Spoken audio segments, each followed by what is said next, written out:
दोस्तों अभी हम लोग मौजूद हैं मुखर्जी नगर में और आप लोग देख सकते हैं मुखर्जी नगर का नज़ारा आज का। आज अगर मैं थोड़ा सा समय और डेट की बात करूं तो मैं आप लोगों को लाइव दिखाना चाहूँगा कि आज समय कितना और डेट कितनी। आप लोग देख सकते हैं 29 दिसंबर वेडनेसडे का दिन और समय हो रहा है 6:28। आप लोग देख सकते हैं मुखर्जी नगर का ये नज़ारा और यहाँ पर तमाम स्टूडेंट आप लोगों को देखने के लिए मिल जाएंगे। एसएससी एस्पिरेंट हो, यूपीएससी एस्पिरेंट हो और बैंकिंग एस्पिरेंट हो, रेलवे एस्पिरेंट हो, तमाम तरह के स्टूडेंट यहाँ पे आप लोगों के लिए देखने के लिए मिल जाएंगे। और आप लोगों को पता है कि दिल्ली में येलो अलर्ट जारी हो चुका है। सारी कोचिंग से बंद होने का आप लोगों को देख सकते हैं, सारी कोचिंग से बंद होने का ऑर्डर आ चुका है। तो एक भाई से हम लोग थोड़ा सा जानेंगे। भाई जी सबसे पहला मेरा क्वेश्चन है कि अभी दिल्ली में येलो अलर्ट जारी हो चुका है, ठीक है, येलो अलर्ट से सारी कोचिंग्स इंस्टीट्यूट सारे बंद हो चुके हैं, तो उसका स्टूडेंट की लाइफ पे क्या इफेक्ट देखने के लिए क्या वाकई में आपकी पढ़ाई थोड़ा सा कम हो रही है? देखिए, व्यक्तिगत जीवन पर ये प्रभाव पड़ेगा कि कहीं ना कहीं देखा जाए तो लोगों में जो उत्साह है, जो उल्लास है, वो कम हो जाएगा, ठीक है। और जो व्यक्ति टेस्ट सीरीज दे रहा है, ठीक है, जाके डेली पढ़ रहा है और जिसका एग्जाम आया हुआ उसको लेके फोकस तैयारी कर रहा है, उस पर प्रभाव पड़ेगा। और जो रहा सिविल सर्विस का स्टूडेंट जो निरंतर तैयारी कर रहा है, उसको सेल्फ स्टडी करने वाला जो लड़का है, उस पर कोई प्रभाव नहीं है। थोड़ा सा प्रभाव मार्केट को लेकर, क्या नहीं मिलेगा उसको लेकर थोड़ा चिंताएं हैं। बाकी जो वनडे एग्जाम करके फोकस है ना, उनको बहुत सारा प्रभाव पड़ेगा क्योंकि वो जाके टारगेट करके पढ़ते हैं। तो एक तो वो प्रभाव हुआ और दूसरा प्रभाव ये हुआ कि जो एक्साइटमेंट है, जो मोटिवेशन है, वो कमज़ोर हो जाएगा। तीसरा ये प्रभाव हुआ उसमें कि टेस्ट सीरीज हुआ, ये सब चीज़ें हुई, वो बंद हो जाएंगी। तो इससे लोगों को कहीं ना कहीं देखा जाए तो प्रोडक्टिव स्टडी में कमजोरी आएगी। एक बार इधर आ जाइए। अगर मैं बात करूं थोड़ा सा मुझे बताइएगा, क्या वाकई में कोरोना की तीसरी लहर उत्तर प्रदेश में जाने से डरती है क्या?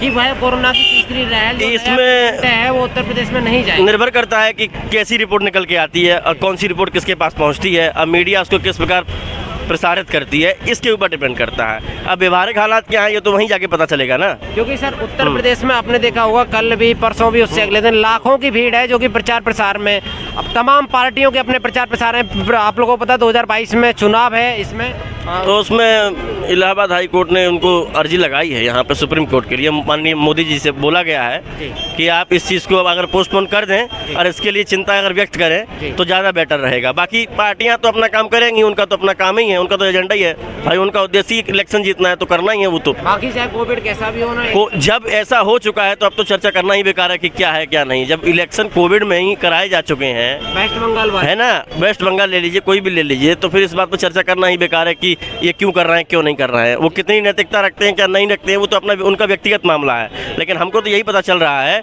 कि कोई कुछ कहा नहीं जा सकता है, कुछ भी हो सकता है। सर अगर मैं बात करूं उत्तर प्रदेश की, अलग बात करता हूं मैं दिल्ली की, अगर मैं बात करूं दिल्ली में अरविंद केजरीवाल जी ने सबसे पहले गाइडलाइंस जारी की हैं कि दिल्ली में आज से ये खुलेगा, ये बंद रहेगा। दिल्ली मेट्रो में 50% सीटिंग है, बस में 50% सीटिंग है और रेस्टोरेंट में 50% सीटिंग है, एजुकेशन पूरा ही बंद कर दिया है। तो क्या और स्टेट ने ये गाइडलाइंस अभी नहीं जारी किया है? तो क्या केजरीवाल जी ने सही किया है, आप दिल्ली में रह रहे हैं, या गलत?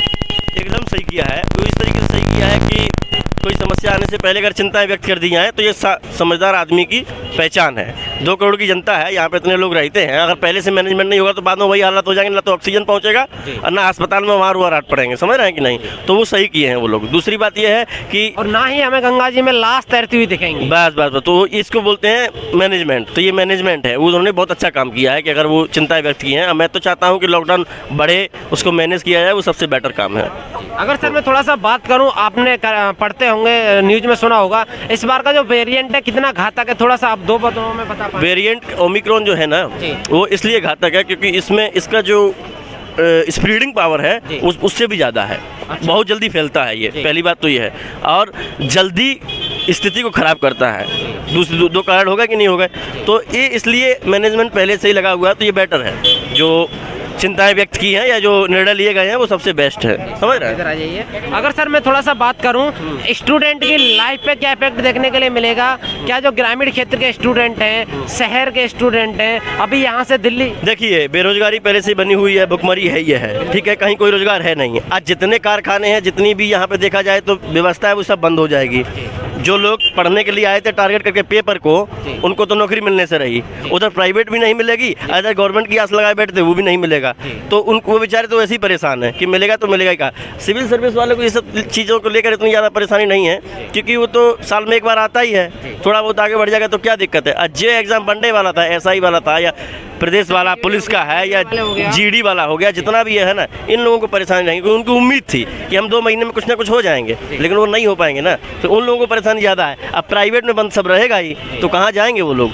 और जितने भी जो लोग हैं दिहाड़ी वाले, इन सब को लेकर परेशानी तो है ही है। और इसका मैनेजमेंट गवर्नमेंट की जिम्मेदारी बनती है। अब गवर्नमेंट क्या करती है कि हमको देखना पड़ेगा, हम कुछ कह नहीं सकते गवर्नमेंट ये करे या वो करे, क्योंकि वो गवर्नमेंट ही करेगा, हम हमारे कहने से क्या हो जाएगा, आप ये खुद देखिए। एक स्टूडेंट कहेगा, जैसे सर आपने प्रॉब्लम्स बताया कि ये प्रॉब्लम्स देखने के लिए मिलेंगे, आप कोई भी 1-2 सुझाव बताइएगा मुझे।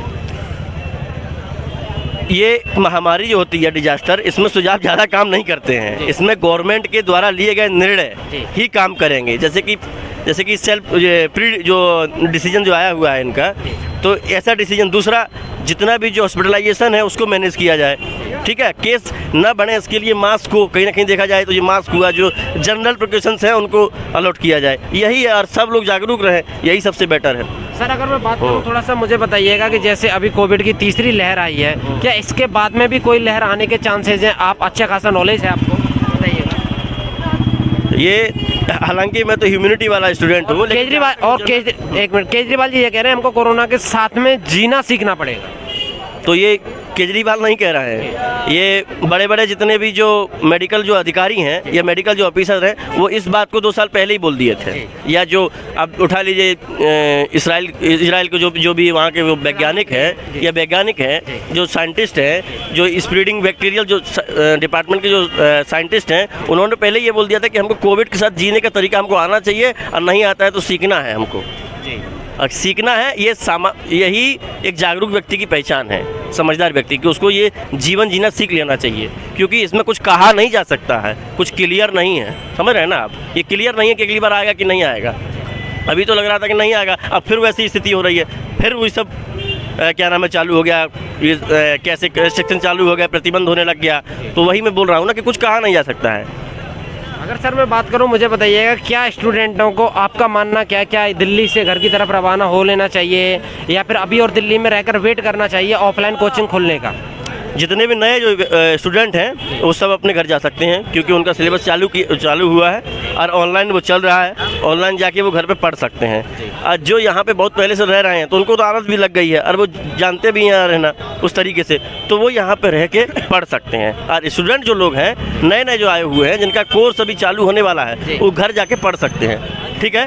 और रही बात ये कि आप ये बोल रहे थे कि आएगा कि नहीं आएगा, उसका कारण ये है कि देखिए, इस पर जो वैश्विक संस्थाएं हैं, जो विश्व है, वो एकजुट होकर और सब लोग आपस में रणनीति बनाकर इसके प्रति अगर निर्णायक कोई एक्शन लेते हैं, तब जाके इसका समाधान होगा। ऐसे समाधान नहीं होगा, अदरवाइज समाधान नहीं होगा। इसका वैश्विक समाधान ही होगा, जो विश्व अपने आप में मिल के इसके लिए कोई उपाय निकाले, कोई मैनेजमेंट निकाले, तब जाके इसका उपाय होगा। क्योंकि भाई इसमें कुछ कहा नहीं जा सकता कि कहाँ फैल रहा है, कैसे फैल रहा है, इसका कोई वो नहीं है। अगर कोई दूर दराज गांव में कोई बच्चा ये बैठ के सोच रहा हो कि मैं SSC, बैंकिंग, रेलवे, UPSC और भी तमाम सरकारी नौकरी की तैयारी करने दिल्ली जाऊंगा अगले आने वाले 10 दिन में, 1 महीने में, 2 दिन में, क्या वह आ सकता है? नहीं आ सकता। देखिए, ये बात तो आपको पहले से पता होगी कि जो सक्सेस होने वाला व्यक्ति होता है वो कहीं भी सक्सेस हो जाता है, ये तो आप पहले से जानते हैं ना। बिल्कुल सर, सत्य बात है आपका। उसके लिए तो ये एक अवसर हो गया जिसका वो उपाय मतलब उस फ़ायदा उठा सकता है। दूसरी बात ये कि दिल्ली में आने के लिए जो सोच रहा है वो एकदम ना आए, क्योंकि उसको यहाँ पे उस प्रकार का माहौल एकदम नहीं मिलेगा, क्योंकि सब कुछ बंद हो चुका है। आज सब क्लोज है, कोई क्लास नहीं खुली है। अब आके वो यहाँ पे क्या करेंगे, कहाँ रूम लेंगे, कैसे रहेंगे, कहाँ से चीज़ें उपलब्ध होंगी, दवाइयाँ कहाँ से, बीमार होने पर दवाइयाँ कैसे, क्या, यहाँ पे कोई निश्चित नहीं है। इसलिए वो लोग पहले से घर पे ही रहें, और जब ओपन हो जाए, क्लियर हो जाए, सारी चीज़ें सही हो जाएं, तब आएँ। अभी कोई नहीं आए। आप लोग बहुत बढ़िया भाई ने बताया कि जो भी स्टूडेंट आने की सोच रहे हैं, अभी थोड़ा सा सिचुएशन नॉर्मल होने के बाद में ही आप डिसाइड कर रहे हैं। भाई जी अगर मैं बात करूं, मुझे बताइएगा, जैसे अब वैकेंसियाँ सारी पीछे हटती जाएंगी, SSC, रेलवे, बैंकिंग और भी तमाम सेक्टर हैं, अब उसके बारे में रोज़गार को क्या करना चाहिए? स्टूडेंट जो रोज़गार के लिए भटक रहे हैं उनको क्या करना चाहिए? आप हमें महामारी से समझौता तो करना पड़ेगा, ठीक है। समझौता ये करना पड़ेगा कि लोगों को रोज़गार दिलाने के लिए, रोटी दिलाने के लिए दिन का भुखमरी हुई है पहले से, और जब जितने लोग जो अब भूखे रहेंगे अब, क्योंकि अब तो रोटियां बनाना भी बहुत बड़ा काम हो जाएगा, समझ रहे हैं, रोटियां पैदा करना भी।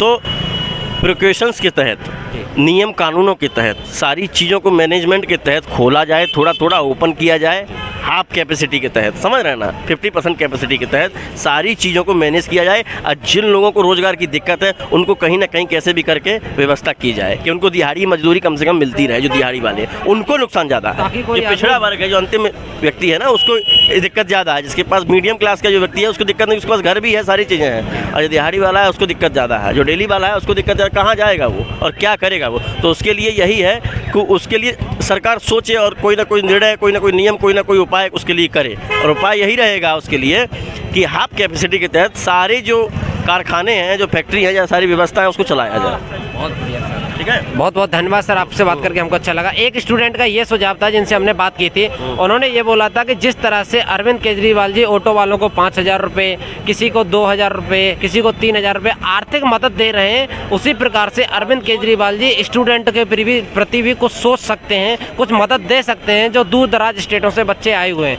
हालांकि वो दिल्ली की वोट बैंक में शामिल नहीं होते, लेकिन कहीं ना कहीं देखा जाए तो दिल्ली के शासन प्रशासन व्यवस्था में ज़रूर सम्मिलित हो सकते हैं। देखिए, महामारी का कोई निश्चित काल नहीं है, पहली बात तो ये, तो निश्चित काल नहीं है तो ये भी नहीं है कि अब कैसे बजट बनाएंगे या कितना हम उसमें निवेश करेंगे या कितने लोगों को क्या क्या दिया जाएगा। अब मध्यम स्तर का व्यक्ति यहाँ आया है तो उतना तो सबके पास व्यवस्था है कि वो रह लेगा। दिक्कत उसकी है जो डेली, मैंने बोला ना, जो डेली काम करने जा रहा है, जिसको डेली रुपए मिल रहा है, जो डेली रेडी लगा रहा है, जो डेली ऑटो चला रहा है, रिक्शा चला रहा है, उसके लिए पहले सोचना है स्टूडेंट के पास परिजन हैं, संरक्षक हैं उसके, वो तो सब मैनेजमेंट यहाँ पे हो जाएगा। स्टूडेंट के लिए कोई आवश्यकता नहीं इस प्रकार का प्रावधान करने की, क्योंकि इससे पहले परिस्थितियाँ बहुत ख़राब हैं, तो वहाँ पे ध्यान चला जाए तो ज़्यादा बेटर रहेगा। और जा रहा है, थोड़ा बहुत ध्यान देख रहा हूँ मैं, थोड़ा बहुत उन लोगों ने किया भी है, करते भी हैं, करेंगे भी, इसलिए भी उनकी सरकार भी बनी हुई है इस चक्कर में, तो अच्छी बात है। बाकी स्टूडेंट के लिए उस प्रकार का कोई अवेयर होना या एक्शन लेने की जरूरत आवश्यकता नहीं है। सब स्टूडेंट एकदम परिपक्व हैं, उतनी कोई दिक्कत नहीं है। केवल सेल्फ स्टडी के चक्कर में जो लोग रुकेंगे वो यहाँ रुकेंगे, बाकी जिनको नहीं रहना होगा वो सब चले जाएंगे। बहुत बढ़िया।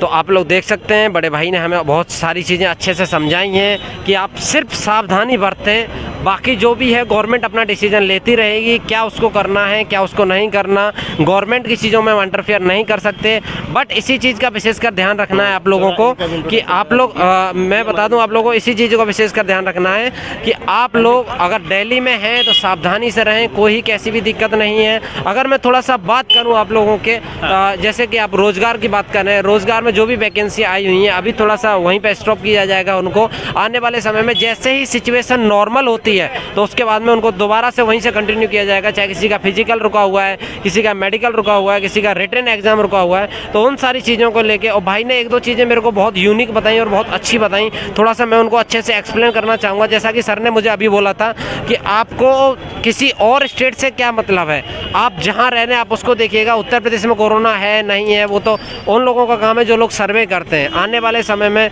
भगवान ना करे उत्तर प्रदेश में भी हो तो वो जो रैलियाँ लाखों लाखों में हो रही हैं उनको भी बंद कराया जाना चाहिए। इलाहाबाद हाई कोर्ट हो गया या और भी तमाम है हाई कोर्ट वहाँ पे, ताकि वहाँ पे जाके याचिका दायर करनी चाहिए कि सर चाहे चुनाव हो, कोई भी हो, चाहे स्टूडेंट हो, कोरोना सभी के लिए बराबर है। किसी को ये नहीं देखता कि अगर ये चुनाव प्रशासन में है तो इनमें ये कोरोना नहीं होगा, तो उस चीज़ का विशेषकर ध्यान रखा जाए। और जो भी स्टूडेंट न्यू हैं और जो दिल्ली आना चाहते हैं उनके लिए एक सुझाव है कि आप लोग अभी दिल्ली ना आएँ, क्योंकि दिल्ली में आज शाम से सारी चीज़ें बंद होने वाली हैं। और आज डेट मैंने आप लोगों को बताई दी है, 29 दिसंबर आज की डेट है। आज के बाद ऐसा माहौल यहाँ का मुखर्जी नगर का आप लोगों को फिर से देखने के लिए नहीं मिलेगा, ताकि बच्चे आप घर की तरफ अपने रवाना हो रहे हैं। और यही इन्फॉर्मेशन हमें आप तक पहुँचाना था। चलिए, जय हिंद, जय भारत, मिलते हैं नेक्स्ट।